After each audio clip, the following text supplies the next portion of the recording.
This is exercise 813, and I'm going through this largely as a review of what you did in AC 102, with just sort of showing you the sort of extra complications that will show up here. So this would be a typical setup where you've got the dates of various purchases and sales. You have to make sure that you keep the purchases separate from the sales. A lot of times when I'm doing this, I'll set them up so that the purchases are on one side and I'll do the sales separate, just because I find this visually confusing, but that's just me. So anyway, you have purchases. You started out with 100 on hand. That would be your beginning inventory at 410, so your total was $410. You bought some more here on the 6th, and then you had some sales over here. Here's your units sold. And this is the selling price. The selling price really doesn't factor in any of these until you get to computing the gross profit, in which case you want the total sales. Everything else you're going to be working with the costs.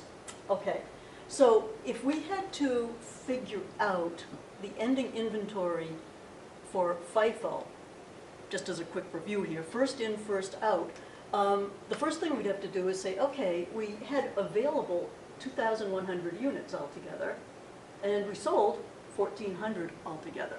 That leaves us an ending inventory in units of 700. Okay, so FIFO, first in, first out. We sold, first in would be these, so we sold all of those. We sold 2,100 altogether. We sold all of the 7/6 purchase. That gets us to 900. We sold all of, we sold all of these, and then we sold some of those. So what are we left with? We're left with the most recent purchases when we're doing FIFO. That makes up our ending inventory. So what's left is the 500 at 4.58, okay, plus the total ending inventory is 700, so 200 of these are left at 460. So our FIFO ending inventory is $3,210. Okay, let's compare that with LIFO. And with LIFO, you will start out, it's last in, first out. So we sold the 1,400 units, but we sold these first, and then we sold some of those, and then we sold some of those. And so our ending inventory is going to be the earliest units, because last in, first out, we sold all of the last ones, we get the first ones left. So we have to account for 700, so we still have on hand 100 of our beginning balance, plus 700 of our first purchases there. I'm sorry, 600 of our 7/6 purchases. So our ending inventory under LIFO would be 2930. Okay, average cost, or this is just weighted average cost. We take the total units of it, the total dollar value of the units available, right, of 9240. We divide it by the number of units we had available, the 2,100, and we get an average cost of $440 per unit. And we had 700 units left, times the average cost. There's our ending inventory with weighted average cost. Okay, so in general, this is how this is going to come out. Your FIFO ending inventory is going to be higher because it's the most recent items. Your LIFO ending inventory is going to be lower, so because it's your earliest items, and the average cost is generally going to come out somewhere in between. So what's the relevance of all of that?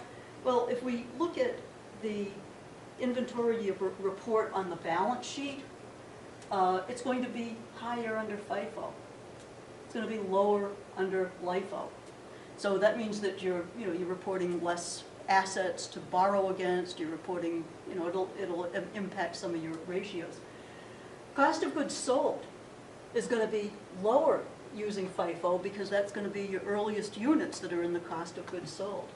It's going to be higher. Your cost of goods sold will be higher under LIFO, which means if you've got a lower cost of goods sold, that means you're going to have more gross profit. So you're going to have a higher gross profit under FIFO and lower under LIFO. Okay, it's better to sit down. It gets confusing to talk about these things. You kind of have to look at it. But what it comes down to is with LIFO, you're going to be paying lower taxes because you're reporting lower net income. You're going to have a little better cash flow under LIFO because you're not paying all those, you're deferring all the taxes. LIFO, you report the higher net income. However, you have to pay more taxes on that, and that means you have a little worse cash flow. So this is kind of an overview of the various cost flow assumptions and their impacts. And I think the next thing we'll do is go to the inventory example, which will we'll just take in the mechanics of each way of doing our cost flow assumptions.